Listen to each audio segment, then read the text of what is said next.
गति और चिन्मय समाधि। आनंद वचनामृतम 23वां खंड।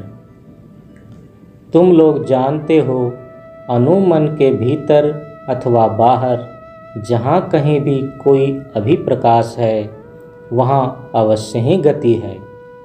गतिशीलता से ही अस्तित्व की पहचान होती है। यहाँ तक कि जड़ पदार्थ में भी गति है, यद्यपि उसकी गति वैयक्तिक प्रयास के कारण नहीं है। ब्रह्मांडीय देह अर्थात भूमा सत्ता मैक्रोकॉस्म के भूमा प्रवाह के कारण वहाँ गति है। पंचभूतात्मक सत्ता के इस स्तर पर भूमा प्रवाह के भौतिक प्रक्षेपण की सहायता से भौतिक गति का संचरण होता है और आंतरिक गति का संचरण अनुमन की अपनी शक्ति के वैयक्तिक प्रयास के द्वारा होता है। अब हमारे भौतिकता के क्षेत्र में हम भौतिक प्रगति उसे कहते हैं, जिसे प्राण शक्ति की सहायता से क्षितिज तत्व की जड़ता के खिलाफ संघर्ष करते हुए लाई जाती है। किंतु यदि हम इसे अग्रगति के रूप में सोचें, तब देखना होगा कि जहाँ भी अग्रगति होती है, वहाँ निश्चय ही कोई आरंभिक बिंदु होगा और निश्चय ही कोई शीर्ष बिंदु भी होगा। भौतिकता के क्षेत्र में इस अग्रगति का हम न कोई आरंभिक बिंदु पाते हैं और न कोई शीर्ष बिंदु ही पाते हैं। भौतिक स्तर पर हम बहुत ही जटिल समस्याओं का समाधान करने की चेष्टा करते हैं, किंतु हमारे सामने अन्य अनेक जटिल समस्याएं पुनः आ जाती हैं और हमें परेशान करती हैं। अतः भौतिक स्तर पर कोई प्रगति नहीं हो सकती है। भौतिकता के क्षेत्र में प्रगति की बात सोचना मूर्खता है। यहाँ गति है किंतु प्रगति नहीं। मानसिक स्तर पर हम बहुत तरह की मानसिक समस्याओं का समाधान करते हैं। हम अपनी जीव मन की शक्ति की सहायता से आगे बढ़ते हैं। यहाँ हम अनेकों प्रकार के सामाजिक आर्थिक समस्याओं का समाधान करते हैं, किंतु फिर नई नई सामाजिक आर्थिक समस्याएं पैदा हो जाती हैं।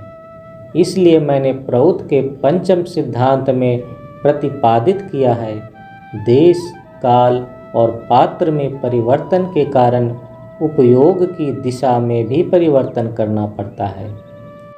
परिवर्तन देश काल और पात्र के अनुसार होना चाहिए। इसमें कोई संदेह नहीं कि मानसिक स्तर पर हम आगे बढ़ते हैं, किंतु किधर से किधर? लक्ष्य क्या है? मानसिक मुक्ति की विकास का स्तर क्या है? यहाँ कोई विकास का स्तर, कोई मानसिक मुक्ति नहीं हो सकती। समस्याएं आएंगी, फिर समस्याओं का समाधान भी होगा। ठीक जैसे भौतिक स्तर पर, उसी तरह मानसिक स्तर पर भी किसी तरह का अस्थायी समाधान नहीं मिल सकता। चलमानता विश्व का नियम है, एक लक्ष्यहीन चलमानता। किंतु आध्यात्मिकता के परिक्षेत्र में चिति सत्ता लक्ष्य है और साधक उसी लक्ष्य की ओर चलता है, और उस लक्ष्य की ओर चलते समय वह अपने भौतिक और मानसिक जगत के साथ एक संतुलन बनाए रखने की चेष्टा करता है। इसलिए मैं कहता हूँ कि हमारा तरीका विषयगत सामंजस्य के साथ परागति जगत का संतुलन बनाकर चलना है। Subjective approach through objective adjustment. इस भौतिक संतुलन के द्वारा अर्थात विषय का उचित उपयोग करते हुए हमें उस विषयी सत्ता परम सत्ता की ओर आगे बढ़ना है। आध्यात्मिक गति के परिप्रेक्ष्य में इसका लक्ष्य निर्धारित है, और वह लक्ष्य क्या है? सभी भौतिक शक्तियों को अनुमानसिक शक्तियों में निलंबित करना और सभी अनुमानसिक शक्तियों को आध्यात्मिक समाधि में समाहित करना, यही लक्ष्य है। यच्छेद वांग मनसी प्राज्ञः तद यच्छेद ज्ञानात्मनि ज्ञानमात्मनि महति नियच्छेद तद यच्छेद छांत आत्मनि। बुद्धिमान व्यक्ति सर्वप्रथम अपनी इंद्रियों को चित्त में समाहित करते हैं, तब चित्त को अहम में, तब अहम को महत में, तब महत को जीवात्मा में और अंत में अपनी जीवात्मा को परम चेतना में। यच्छेद वांग मनसी प्राज्ञ। मनसी का अर्थ है मनोजगत में।